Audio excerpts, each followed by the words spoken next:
but most of all I love you, 'cause you're you. Yay, so I'm trying to film in a gale now. I'm just trying to show you my frill. I'm showing you that the Harper cardigan ochre, yellow ochre, actually goes with it, but this is the Yasmin. So purple to end ALZ, and I want to thank everybody who has helped support this challenge, because it is autumn and we are saying goodbye to Alzheimer's disease. With anyone else but me, till I come marching home. Don't go walking down Lover's Lane with anyone else but me. Anyone else but me. Anyone else but me. No, no, no. Don't go walking down Lover's Lane with anyone else but me. Till I come marching home.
Bondi neckline, neckband number 2.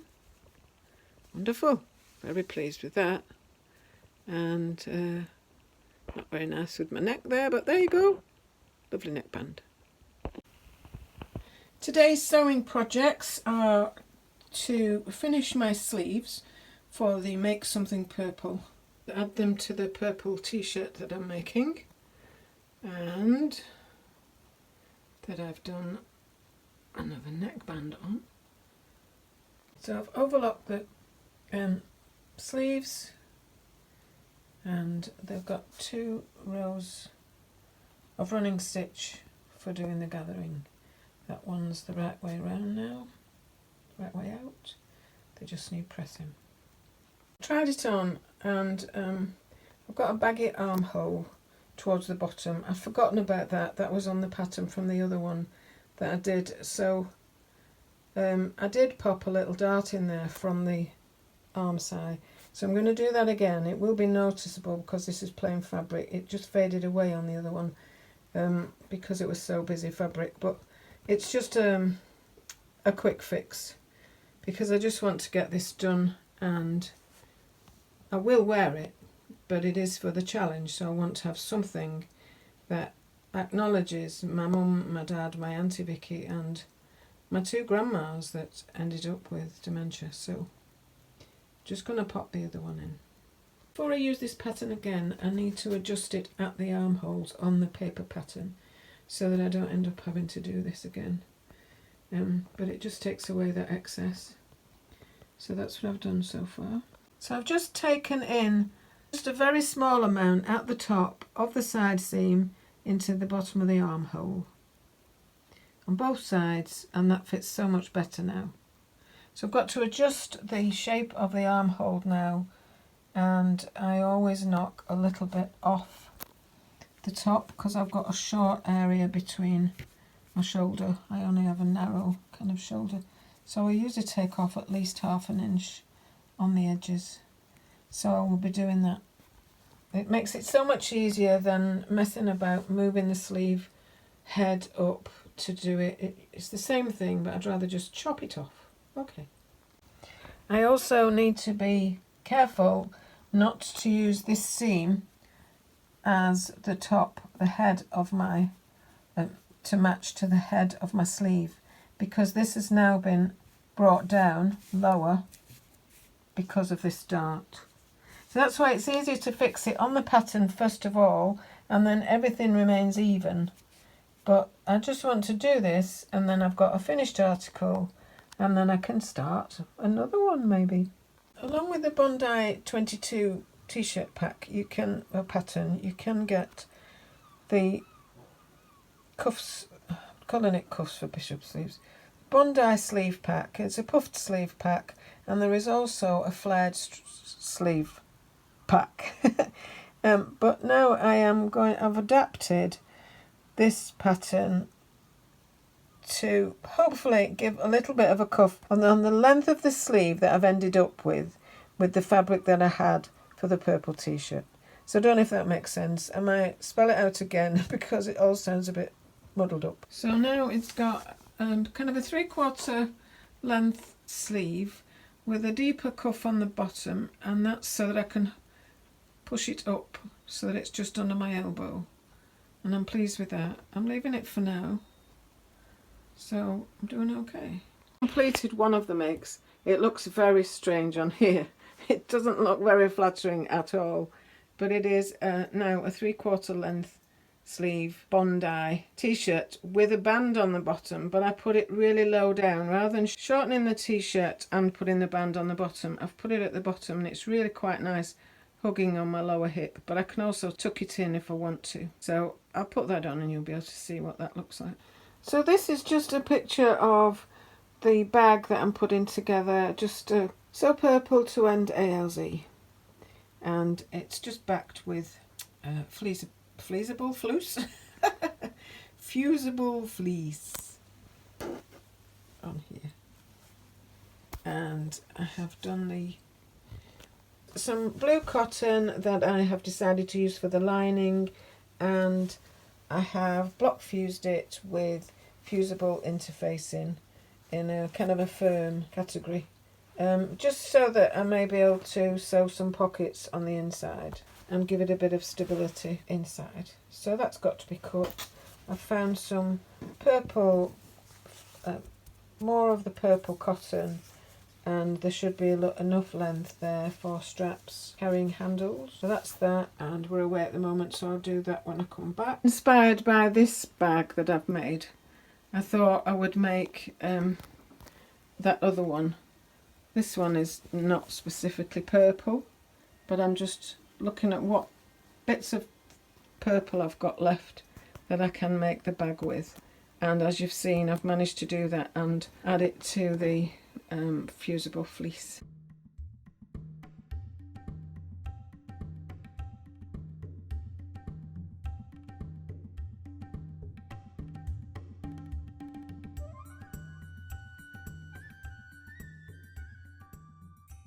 Handles, I have just cut 4-inch wide strips of width of fabric, put some interfacing on the inside, folded them in half again, and then in half again, and then folded them in half, turn the right side of them into the middle and the left side of them into the middle, and then turn them back on themselves. Let me just show you. So there you go. Fold it in half for the crease. You get a crease, you turn that in until it meets the crease or just off that, and then you turn that side in and off just wide of the crease. You iron that, press that, and then when you fold it, there is room to fold that together, and then I will stitch up and down each side. And that's that.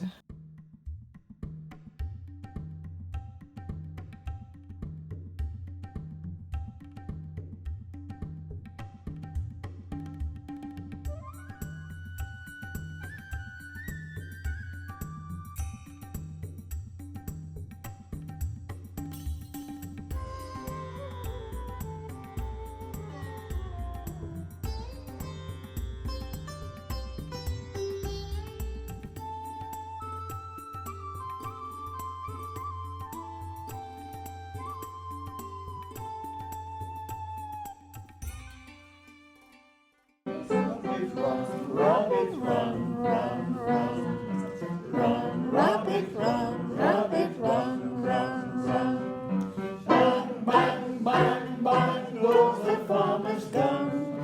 Run, rabbit, run, rabbit, run, run, run. Run, rabbit, run, rabbit, run, run, run. Don't give the farmer his fun, fun, fun.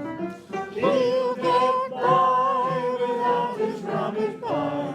So run, rabbit, run, rabbit, run, run, run.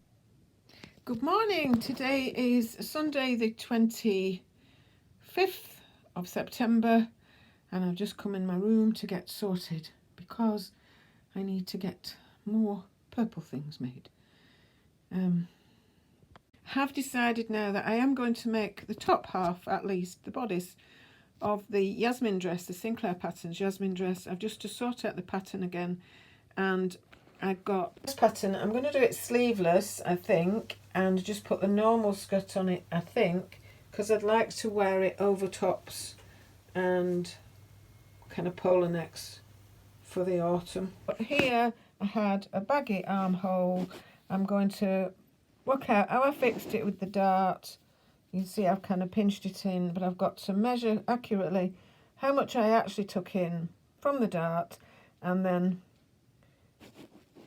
on the traced piece of pattern, because I want to practice it first, I will make an amendment, remove that excess, and what I've measured, I will take the same amount out in a dart directly opposite where my apex is once I've measured it from the neck, from the nape of the neck down to where my apex is. Anyway, I know what I mean, but I'm just showing you on the pattern. And I want to do the same on my Bondi top because I've done the same, I've got the same on there. But to get it a good fit over the bust, that's kind of what's happening. Part of it is because I've got a drop shoulder, but I'm low busted, so it's just getting it right. So I'm going to try and do that and see how that works. And then I'm going to cut out the bodice from this fabric, which I think if we're splitting hairs, it's more like a burgundy, but I'm going to call it purple. Okay, I did have to alter the back waistband. The back came down quite low, and I altered the back waistband just by removing a little bit of depth. Oops. Anyway, it don't matter. Just a little bit of depth off the bottom of it. And I also altered these pleats at the back because I was using this French terry. It was a bit stiff, and in doing these little micro pleats for each side, or four that turn into two on each side really, but as you're doubling up the points. But as I did those, they just left me with a big bunch, just a bulge here, and it just wasn't flattering. There is a photo of that, but I'll put that in my other video. And what I did do, I was going to trim it. I was going to trim some of the length of the bodice off, but I decided to trim it from the band, from the waistband. And I was conscious that I didn't want the sides of the dress, the bodice, to be misaligned. If I altered some of the back, that it would be misaligned. But what I did do was can't remember now, can't just feel it in the back, but I changed it to put in some pleats at each side, or gathers at each side, and when I did that, that kind of lifted this into more of an arch, and it spread the extent of it more evenly across the bodice rather than just having a bulge at the bottom, at the waist level, and then it just looking a bit strange.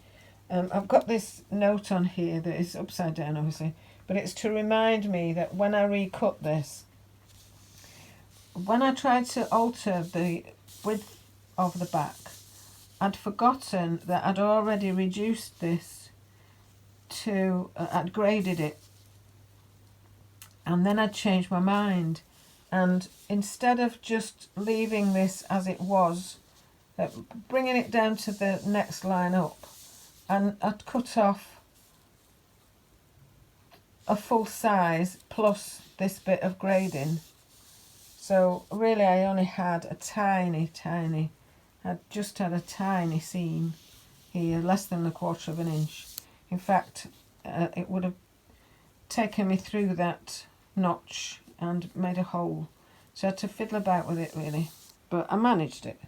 So I've tried to make a note for myself as big and bold as I can from when I'm cutting it from the other side of it, to make sure I add on a little strip here, and I've got some paper ready to do that. So this was because I'm laying it out now. If I don't have time today, I'm going to do it when we come back. We're away for 3-4 days, helping with my son and his wife's house move.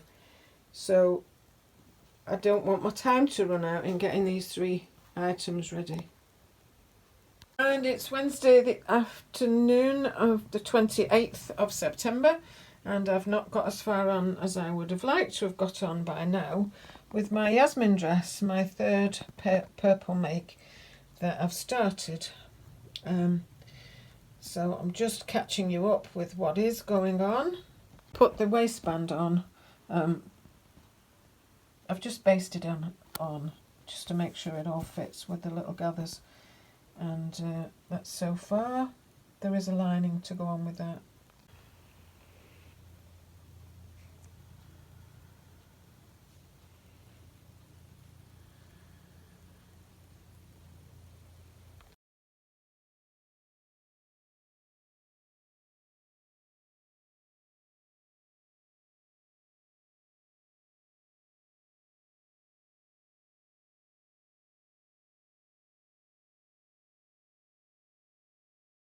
I've tried a different way of gathering the ruffle by pulling a piece of 1/4 inch elastic across the length of the frill. I'll see how that goes. The frill onto the bottom of this Yasmin dress. The way I have done it, I'm going to flick it over. I attached the elastic to the frill and gathered it in that way. And then I've never done it like that before on an actual frill. I've done it on little bits of things, but and then I'm just adding it now to the dress. And my hand, I don't know why I don't know where my hand is thick. Although I measured it to the bottom of the dress, I didn't quite get the gather stretch right, and so I've just got a little bit at the end. So here is the portion that I'm going to cut off here. But I just need to lay it out properly and get the angle right and everything. So I'm going to get some tea, and then I'll be back to do it. My dad was a market trader and once gave a student a lift to a factory in South Wales. That act changed our circumstances, as it was a Courtaulds fabric factory, and Dad negotiated a deal for buying all their rolls of seconds fabric. They were vibrant colours and designs, and when I was bought a sewing machine by my mum for my 18th, I got into sewing in a big way. I could have anything from the stall, but Dad always said I could only have it if I made it up. He loved the way I turned out so many lovely dresses, tops, jackets, etc. So this dress is in memory of him. Dad of 3 daughters, his Suki Dookie, his Julie Woolley and his Leslie Wesley. Harold Hoyle, 1924 to 2011. He was a vibrant, bouncy, comedic, sociable and hard-working man, and he was very proud of us all. His grandchildren, the Kiddywinks, and the great-grandchildren, the Babykins. For their diamond anniversary, us girls put together a photo book of their 60 years together.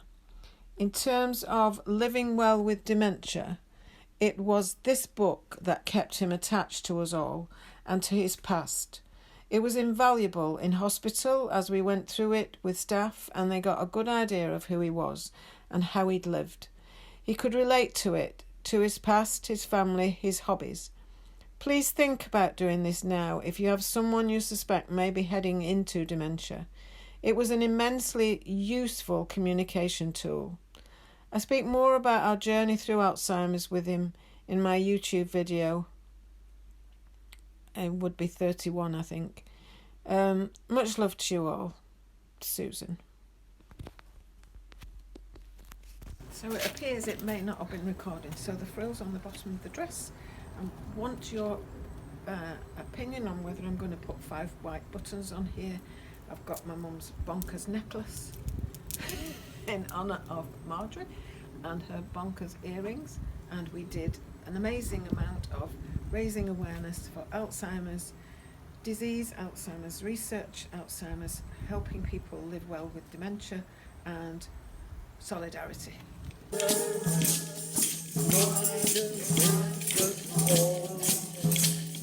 one that will